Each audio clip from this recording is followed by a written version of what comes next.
වැලිකඩ බන්ධනාගාරේ කාන්තාංශයට ඇතුළට ගියපු ගමන් චෙක් කරන්න තැනක් තියෙනවා. චෙක් කරලා ඉවර වෙලා එතනින් එහා පැත්තේ තියෙනවා කෑම අරවා මේවා චෙක් කරන වෙනම තැනක් තියෙනවා. එතන එහා පැත්තේ පොඩි තිර රෙද්දක් දාලා. රෙදි කෑල්ලක් දාලා ඉවර වෙලා තමයි කාන්තාවන්ව නිරුවත් කරලා චෙක් කරන තැන තියෙන්නේ. එතනම ළඟ මේසයක් තියෙනවා. මේසෙත් ඇවිල්ලා විසිටර්ස්ලාත් ඉඳගන්න එතන. දැන් මාව එහෙම බලන්න සමහර පාර්ලිමේන්තු මන්ත්‍රීවරු ආවා. මම මේ කියන්නේ මම නම් කියන්නේ සමහර පාර්ලිමේන්තු මන්ත්‍රීවරුන්ටත් ඒ අත්දැකීම තියෙනවා. මාත් එක්ක කතා කරන ගමන් අර උඩ ෆෑන් එකක් දාලා තියෙනවා. කාන්තාවන් චෙක් කරන රෙද්ද මෙහෙට යනකොට අර කාන්තාවන් ඔක්කොම නිරුවත් කාන්තාව පේනවා. ඉතින් මගෙන්ම එක මන්ත්‍රී කෙනෙක් කිව්වා මේ මොකද මේ එහෙම කියලා. ඒක ඇතුලේ තව බන්ද පොලිසියේ කාන්තාවන් දෙන්නෙක් විතර ඉන්නවා. දැන් මම හිටපු ආරවාතේ ගොඩක් කියලා අපි දේශපාලඥයෝ හින්දා එළියට ඇවිල්ලා මේවා කියන හින්දා සිරකරුවන් ඔවුන්ට වෙන අසාධාරණකම් සිරකාරණියන් ගොඩාක් මට කතා කරා. කිව්වා මම ඇත්තටම ඉදිරියේදී පොතකුත් එළි දක්වන්න ඉන්නේ හැම කාන්තාවකටම ජීවිතේ ඇයට වෙච්ච යම් කිසි අසාධාරණකමක් එක්ක වෙච්ච කතාවක් තියෙන්නේ. සමහරක් කට්ටිය නම් ඇත්තටම හිතලම අපරාධ කරපු අය ඉන්නවා. සමහරක් එතන හිටපු 80ක් කාන්තාවෝ තියෙන Tamanට අවුරුදු ගණනාවක් තිබ්බ පීඩනය දරා ගන්න බැරුව මිනිමැරුමකට සම්බන්ධ වෙච්ච අය ඒ වගේ කාරණා වෙච්ච කාන්තාවෝ හිටියා. ඒගොල්ලන්ගේ කතා ඔක්කොම මල් ළඟ තියෙනවා.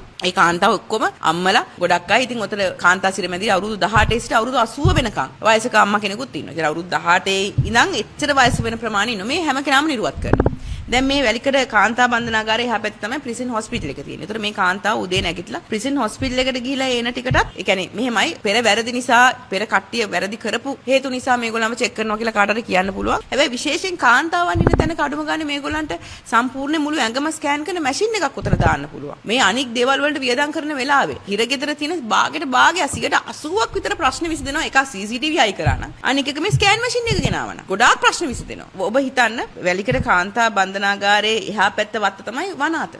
ඒතර ඒ වනාතේ ඉඳන් ඒගොල්ලන් හැමදාම දවසකට පාසල් 5ක් 6ක් විසික් කරනවා ඉඩමට. මේ ඉඩමට විසික් කරනකොට ඉතින් ඔබ හිතන්න අර මුරබල්ලන් වගේ අර ජේලර් වරියන් තැන් තැන් වල පුටු තියන් ඉඳගෙන ඉන්න ඕනේ. දැන් ඕක CCTV තිබ්බනම් ඔය ප්‍රශ්නේ නැහැනේ. එතකොට මම මේ මගේ අත්දැකීමෙන්ම ඒ හිටපු දවස් 25 ඇතුළත අහුවෙච්ච ඒවාම තියෙනවා මං හිතන්නේ 50ක් විතර. අහුවෙච්ච පාර්සල් මහුවෙච්ච නැතිව කොච්චරද? අනිත් එක ඒ සිරකාරණියා දුවන වේගෙට ජේලර් වරියන්ට ඒගොල්ලන් හමු මේ පසුපස හඹා ගිහලා දුවන්න තරම් එහෙම්වත් බෑ සමහරක් ජේලර් වරියන්ට. මොකද ඒ තරම් වේගෙන් අර කාන්තාව පොඩි ගෑනු ළමයි දුවනවා. අර එහා පැත්තේ ඒ කියන්නේ ඒගොල්ලන්ට යම්කිසි සංඥාවක් තියෙනවා. කණ්ණාඩියක් ඉරේලියට අල්ලලා ඒක තමයි සංඥාව. ඒ කියන්නේ වනාත පැත්තෙන් එන පාර්සල් වලට එක්ක මේගොල්ලන් කුරුල්ලෙක් ගහනක් හරි හුවක් හරි මොකක් හරි ගම දෙගොල්ලෝ දන්නවා ඉන්න පොසිෂන් එක ඉන්න තැන කොහෙද කියලා. ඒතර එහා පැත්තේ ඉඳන් ලොකු පාර්සලයක් කරනවා. ඒ පාර්සල් වල තියෙන දුම්කොළ වේදනානාශක පෙති අර ඒගොල්ලන්ට තියෙන අර මත්ද්‍රව්‍ය වලට සම්බන්ධ වෙච්ච කට්ටියට අර වේදනානාශක පෙති ඕවර්ඩෝස් වුණායින් පස්සේ අර මේ මත්ද්‍රව්‍ය වල ෆීලිං එකම තමයි ගන්න පුළුවන් කියලා ඒගොල්ලෝ කියනවා. ඉතින් ඒ නිසා ඒක තියෙනවා.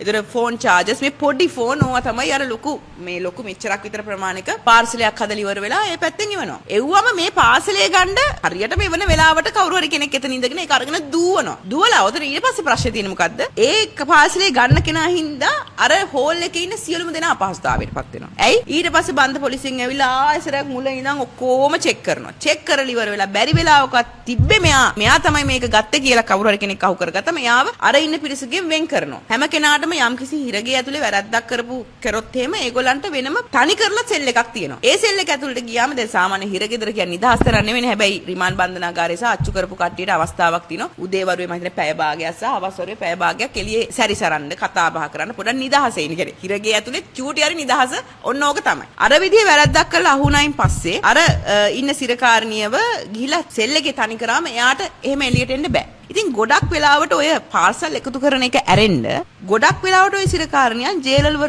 වරියන් එක්ක ෂේප් එකේ ඉන්න තමයි බලන්නේ. මේකයි මට මේ අර මීගමේ බන්ධනාගාරයේ සිද්ධිය ජේලර් වරුන් සහ මොවුන් අතර ප්‍රශ්නයක් වුණා කියන එක හිතා ගන්න බැරි.